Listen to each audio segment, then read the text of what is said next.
Olá, bem-vindo ao canal Mormonismo Sem Censura.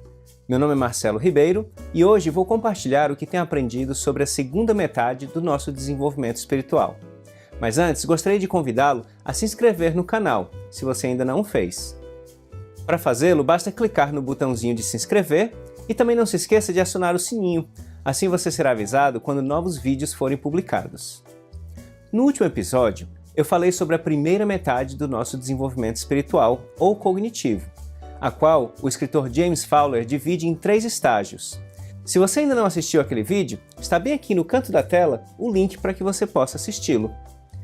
Naquele vídeo, aprendemos que na primeira metade do nosso desenvolvimento somos etnocêntricos, ou seja, temos a certeza que a nossa tribo é a única tribo que está correta. Temos a nossa identidade dependente do grupo em que estamos situados. Colocamos a autoridade em alguma fonte externa, geralmente o líder do nosso grupo, principalmente se ele for religioso. Temos uma visão binária do mundo. Sentimos um conforto na certeza e nas respostas que nos foram fornecidas pelo nosso grupo, que são absolutas e inquestionáveis. Por causa dessa certeza e do conforto que ela nos traz, a grande maioria das pessoas permanece nesse estágio pelo resto da vida. Ninguém sai da zona de conforto, que é o estágio 3, por livre e espontânea vontade. A morte de um ente querido, o diagnóstico de uma doença séria, a descoberta de uma traição, etc.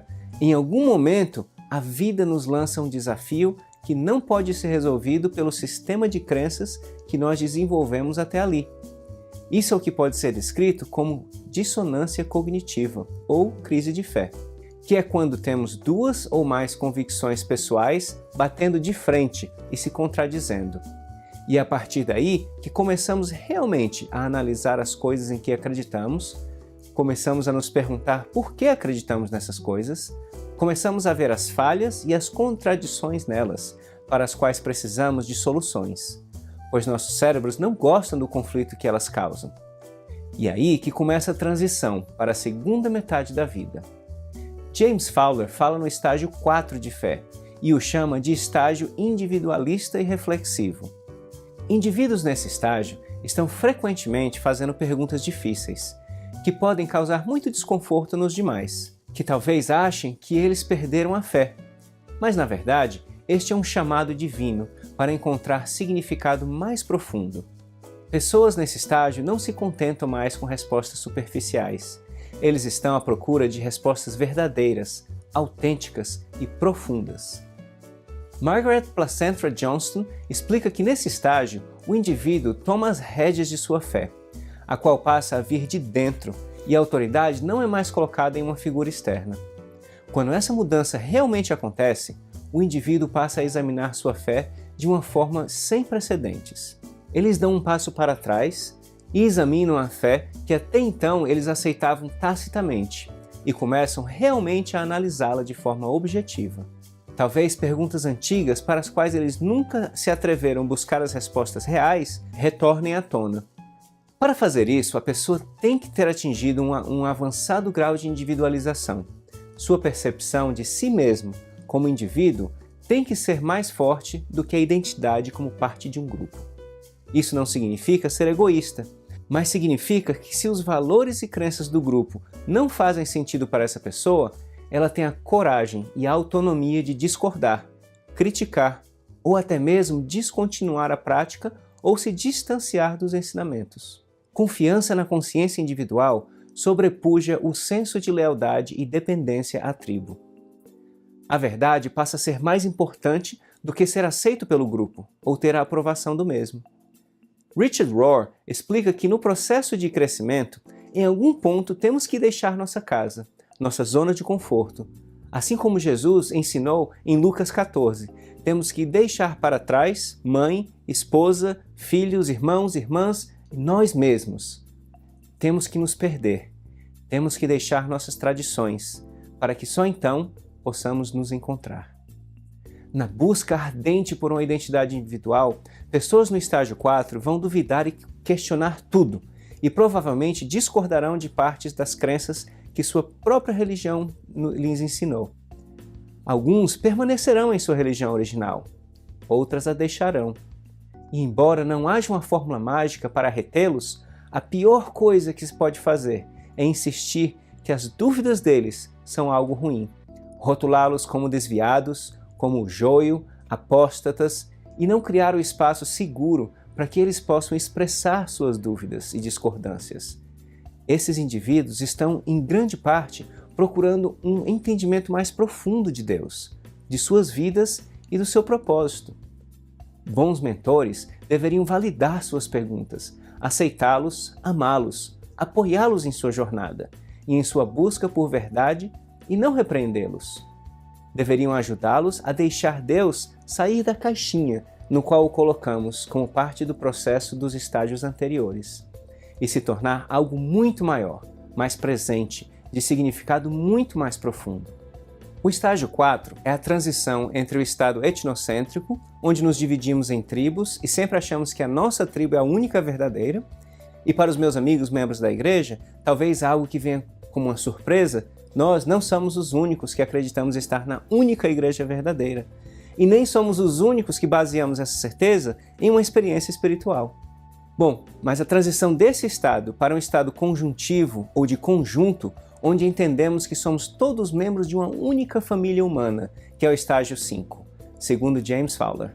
Nesse novo estágio, a visão exclusivista de que somente os mais fiéis dentro de sua tribo serão salvos, através de suas ordenanças e rituais exclusivos, passa a soar como extremamente egoísta, elitista e limitada.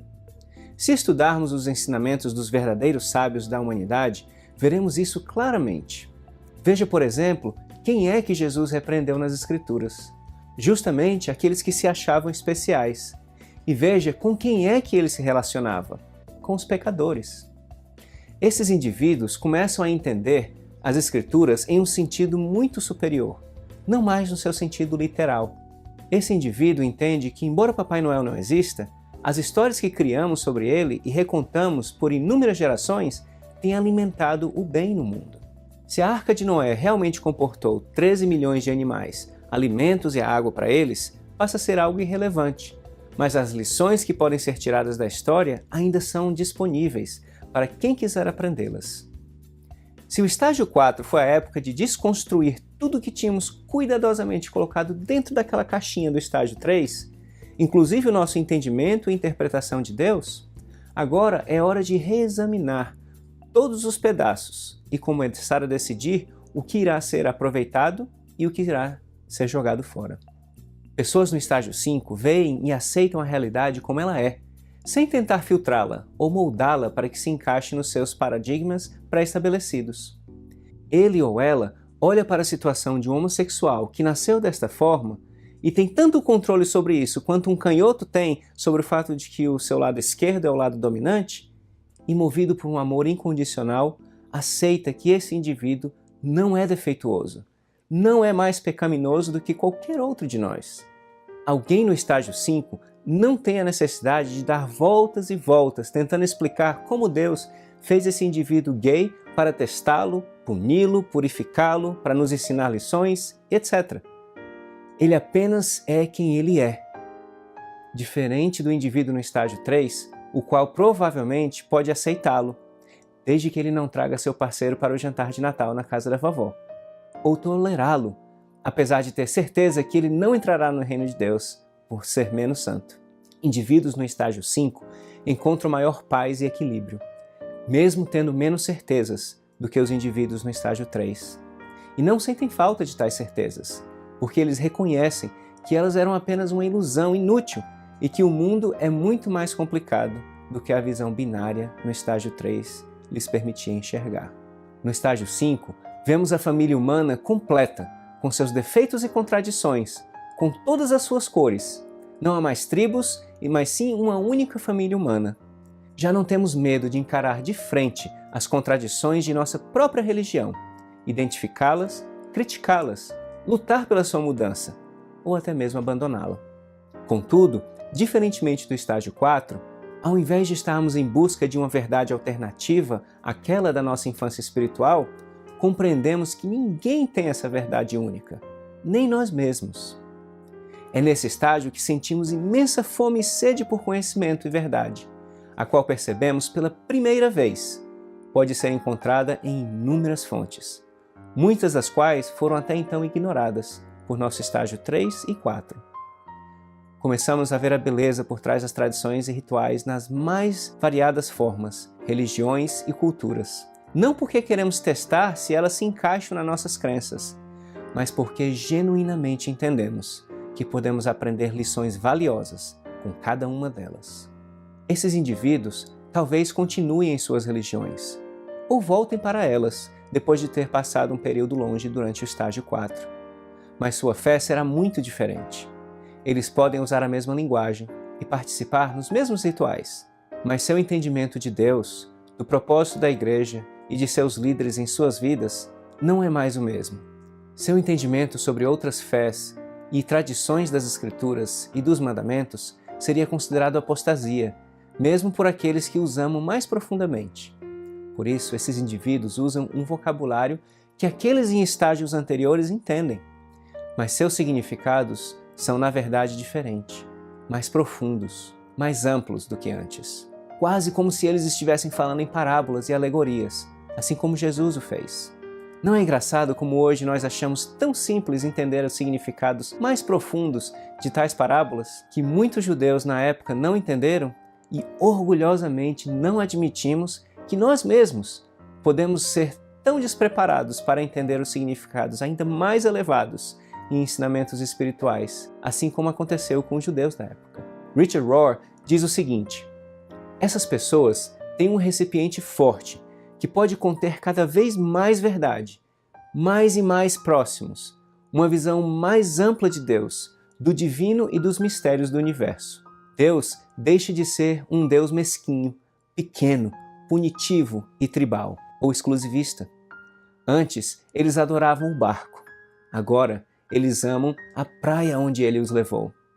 Eles conseguem se regozijar com a beleza e esplendor da lua, ao invés de ficar discutindo qual dedo consegue apontar para ela da única forma verdadeira. Finalmente, temos o último estágio de desenvolvimento espiritual, aquele que James Fallows chama de estágio 6, ou universalista. Ele o descreve da seguinte forma, abre aspas, estágio 6 é extremamente raro. Para essas pessoas, seu senso maior de lar é inclusivo de todos os seres. Eles se tornam uma encarnação do espírito de uma comunidade humana, completa e inclusiva. Eles são contagiosos, no sentido de que eles criam zonas de liberação das amarras sociais, políticas, econômicas e ideológicas que nós colocamos no potencial humano. Universalizadores são normalmente percebidos como subversivos das estruturas existentes, inclusive as estruturas religiosas, através das quais sustentamos nossa sobrevivência, segurança e significado pessoal e comunitário. Muitas pessoas nesse estágio morrem pelas mãos daqueles que eles esperam mudar. Universalizadores são frequentemente mais honrados e reverenciados depois de suas mortes do que durante suas vidas. Eles têm uma graça especial que nos faz vê-los como sendo mais lúcidos, mais simples e ainda assim, de alguma forma, mais completamente humanos que o restante de nós. Sua comunidade é universal. Tais indivíduos estão prontos para se relacionar com pessoas em qualquer dos estágios anteriores e de qualquer tradição religiosa. Fecha aspas. É nesse estágio que a última barreira é derrubada, a barreira do conforto e da autopreservação. Pessoas nesse raro estágio são geralmente subversivos, desafiam e se opõem não só às estruturas sociais, políticas e religiosas que sejam injustas ou maléficas, mas também confrontam mesmo aqueles que conseguiram vencer nesse sistema, mas se acomodaram, racionalizando as causas dos sofrimentos dos demais. Permitir que cada ser humano tenha a oportunidade de alcançar o auge da sua potencialidade, eliminar barreiras e mecanismos institucionais, tribais, sociais e religiosos que nos dividem, que criam grupos superiores e privilegiados, em contraste com grupos inferiores e desprestigiados, passam a ser a grande força motriz desses indivíduos no estágio 6, ou universalista. Eles chamam nossa atenção contra o racismo, a misoginia, a bigotria, a homofobia, entre outros males da humanidade. Eles lutam contra eles e muitas vezes são excomungados pelas suas igrejas, exilados de seus países, presos por suas autoridades, mortos por seus opositores. Alguns exemplos são Gandhi, Nelson Mandela, Martin Luther King Jr., Madre Teresa de Calcutá, entre outros. Eles não são perfeitos. Alguns cometeram erros gravíssimos em suas vidas pessoais, mas apesar desses defeitos, sua compaixão pelos que sofrem lhes movem adiante. Sua visão universal da busca por felicidade e do amor de Deus lhes faz prosseguir sem nenhuma consideração por si mesmo nem por sua segurança. Então, meu amigo e minha amiga, agora que você entende um pouco mais sobre os estágios de desenvolvimento de fé, eu lhe faço a seguinte pergunta: em que estágio você está? Se você já assistiu mais de um vídeo desse canal, eu começo a pensar que você está crescendo para fora do estágio 3. Mesmo que ainda não saiba disso, meus parabéns! Mas saiba que uma jornada difícil lhe aguarda. Difícil, mas recompensadora. Agora pense sobre Jesus e seus ensinamentos. Mesmo que você não necessariamente acredite que ele existiu ou que seja o Filho de Deus. Pense nesse personagem descrito nas Escrituras. Que estágio ele representa? O conformismo, o conforto, o legalismo e a obediência do estágio 3, que valoriza mais o sucesso social de pertencer a algum grupo? Ou o lado subversivo, que sobrepõe o ritualismo exagerado, o legalismo hipócrita dos líderes religiosos, para poder ensinar e exemplificar o amor universal e incondicional, e pregar sobre as muitas moradas na casa de seu Pai, que são característica única do estágio 6. Ele que desafiou a hipocrisia, o legalismo, a pomposidade dos líderes religiosos de sua época, que conhecia as regras tão bem que podia quebrá-las com sabedoria, que não se prendeu à lealdade aos seus líderes, mas sim ao amor à verdade. Ele que não condenou nenhum pecador durante seu ministério, mas sim os religiosos que se achavam menos pecadores que os demais. Ele nunca disse que os negros eram inferiores. Nunca disse que os homossexuais seriam condenados. Nunca quis saber se alguém estava usando uma camisa branca, 3 pares de brincos, barba, garments, gravata, filactérios, nada disso. Tudo o que ele requereu foi um coração quebrantado e um espírito contrito, aberto para amar, desejoso para aprender, pronto para crescer. Ele, real ou mito, é um dos maiores exemplos de uma pessoa do estágio 6 de desenvolvimento de fé. Um exemplo a ser seguido. Bem, espero que essa mensagem possa fazer você refletir um pouco, assim como fez a mim. Que possamos seguir o exemplo desses grandes personagens da história da humanidade e que possamos ter uma jornada fascinante, acrescentando conhecimento e sabedoria a cada dia, fazendo bem a um mundo que precisa de mais inclusão e menos exclusão. Os livros que inspiraram essa mensagem estão listados na descrição do vídeo mais abaixo, e eu os recomendo para aqueles que querem aprender mais sobre desenvolvimento pessoal e espiritual. Bom, meus amigos, um abraço e até a próxima. Se você gostou desse vídeo, lembre-se de curti-lo, se inscrever no canal e deixar seu comentário abaixo. Para mais vídeos como este, acesse um dos links que aparece na sua tela agora ou visite o canal Mormonismo Sem Censura.